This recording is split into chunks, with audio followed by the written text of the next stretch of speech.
Tiffany has a problem. And no, I'm not talking about a person or a jewelry brand. The name, Tiffany, has a problem. You see, when we think of Tiffany, we often picture white North American girls born between the 70s and the 80s. And that's because the name was booming in popularity at the time. But in reality, the first records come from England in the 1600s. And even before that, Tiffany was already a popular name in France back in the 1200s, deriving from a Greek name, Theophania, meaning epiphany. And yet most of us cannot picture a medieval lady called Tiffany. In fact, it would probably seem like a comedy sketch.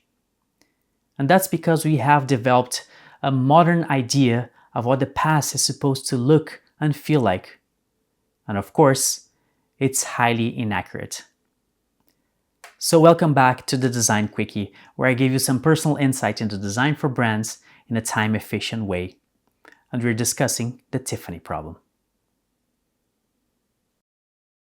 The Tiffany problem was first described in 2018 by author Nicola Cornick, but it was coined in 2019 by fellow author Joe Walton. It describes an issue where historical facts feel out of place even when accurate and well documented. Because of course, Tiffany is not an isolated case. For example, we often see depictions of the Middle Ages as this grey, dirty, humorless, prude, and violent period, when in reality, both medieval fashion and art were vibrant and colorful. People would wash their hands and bathe often using scented oils or soap, and comedy was present in everyday life. And yes, there were plenty of dirty jokes. Life was still pretty violent though.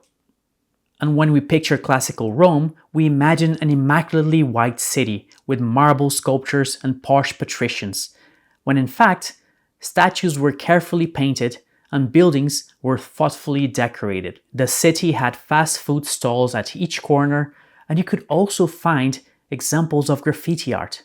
And the same is true for most classical Greek cities. We only think it's all white because the pigments faded with time. We also have very wrong impressions of pre-colonial American people, often dismissing them as a bunch of primitive tribes, when in reality they formed highly complex societies and empires, with stone buildings, aqueducts, public toilets, advanced dentistry, state-run food storehouses, and the most accurate calendar of its time.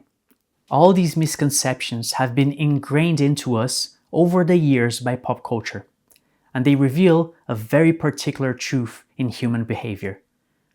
That for us, perception is more important than reality. Which is why branding is such a fundamental part of business success, because it doesn't matter if your product is sustainable, homemade, traditional, or scientifically proven. If you don't have a brand that clearly impresses that into your audience, then you've probably already failed. Thanks for watching.